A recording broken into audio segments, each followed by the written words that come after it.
Hello bachcho, let's read this question. The question says that the speed of an object of mass m dropped from an inclined plane frictionless at the bottom of the plane depends on height of the plane above the ground, angle of inclination of the plane, mass of the object, all of these.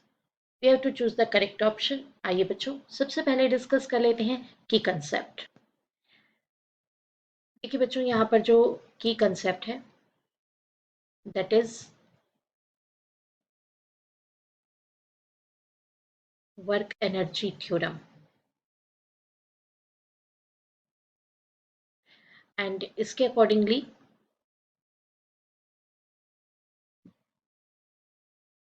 Net work done is equal to change in kinetic energy. That is जितना भी आप work done करते हैं that is equivalent to change in kinetic energy. तो चलिए अब देखते हैं सॉल्यूशन।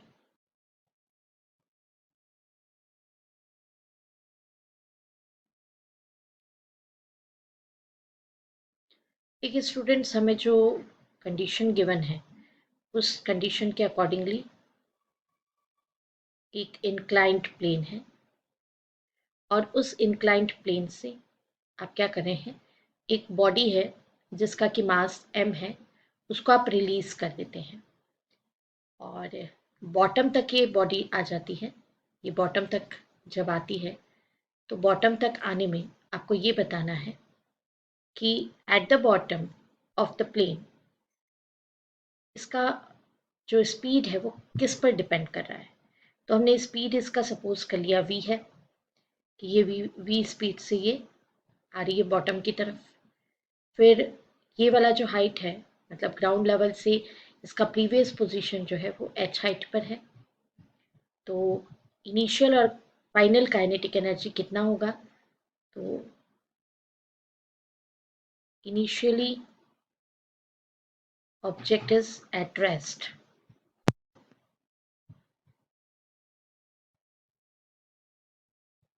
ये कैसा रहता है, रेस्ट पे रहता है, ठीक है ना। तो इसका जो इनिशियल वेलोसिटी होगा क्या होगा, वो ज़ीरो होगा, जिसको हम कह सकते हैं कि इनिशियल स्पीड कितना है, that is equals to zero. Therefore initial kinetic energy ये that is 1/2m u square, u के प्लेस पे ज़ीरो का square, that is kinetic energy कितना हो जाएगा, इनिशियल ज़ीरो हो जाएगा। अब v वेलोसिटी से अभी स्पीड हम कह रहे हैं तो v स्पीड से ये बॉटम पे आ गया, यहाँ पर आ गया। v स्पीड से कहाँ से आ गया, बॉटम पे आ गया। तो एट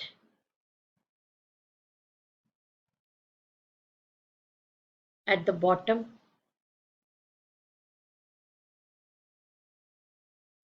जो स्पीड है वो कितना हो जाएगा इसका, at the bottom speed is equals to v।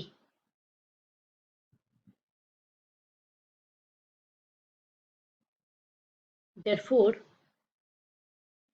Kinetic energy कहाँ पर अपन कैलकुलेट करना चाहते हैं, बॉटम पे, तो वो कितना हो जाएगा 1/2mv²। तो चेंज इन काइनेटिक एनर्जी कितना हुआ, चेंज इन काइनेटिक एनर्जी हुआ 1/2m v² minus 1/2m u²। अब u तो ज़ीरो है तो obviously change in kinetic energy that is del E equals to half m v²। Since initially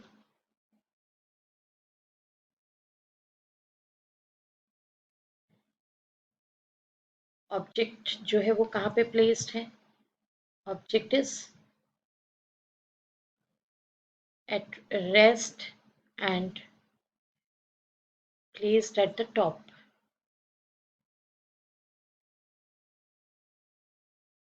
placed at the top of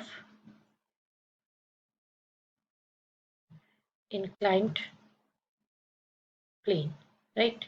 कहाँ पे placed होता है वो? इंक्लाइंड प्लेन के एकदम टॉप पे।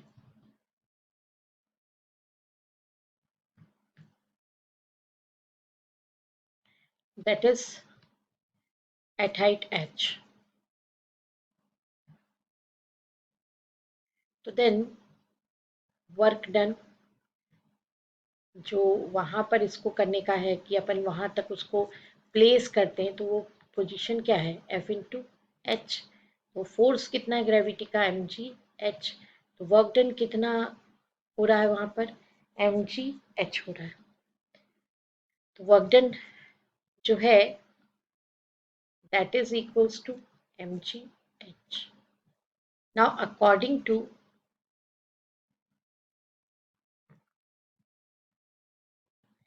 work energy theorem,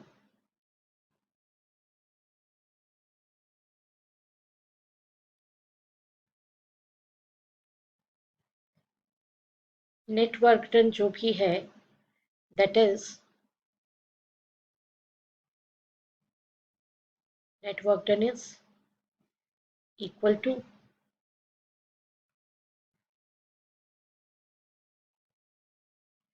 change in kinetic energy. तो W equals to change in kinetic energy that is del E. अब आप बताइए del E का वैल्यू कितना है? तो ये हम कैलकुलेट कर चुके हैं। del E equals to half mv square. तो ये हो जाएगा 1/2 mv square equals to mgh। ये कैंसल्ड, ये कैंसल्ड। देयरफॉर v स्क्वायर कितना आ जाएगा आपके पास? 2gh। और वेलोसिटी का वैल्यू कितना आ जाएगा? वेलोसिटी आकर आ जाएगा रूट ऑफ 2gh। तो आप देख रहे हैं कि वेलोसिटी की वैल्यू जो है वो स्मॉल जी पे डिपेंड करिए, एच पे डिपेंड करिए, हाइट पे डिपेंड करिए, मास पे तो डिपेंड नहीं करिए। तो आइए देखते हैं कि कौन से फैक्टर्स हैं जो हमें गिवन है। तो देखिए height of the plane about the ground, yes depend करती है। Angle of inclination of the plane तो नहीं करती क्योंकि फ्रिक्शन लेस है। फ्रिक्शन लेस नहीं होता तो हमें एंगल्स वगैरह पर ये डिपेंड करता। Mass of object no, and all of these तो ये ऑप्शन हो ही नहीं सकता जब बी और सी नहीं है तो इस तरह से option A this is the right option. I hope you understood it well. Best of luck. Thank you.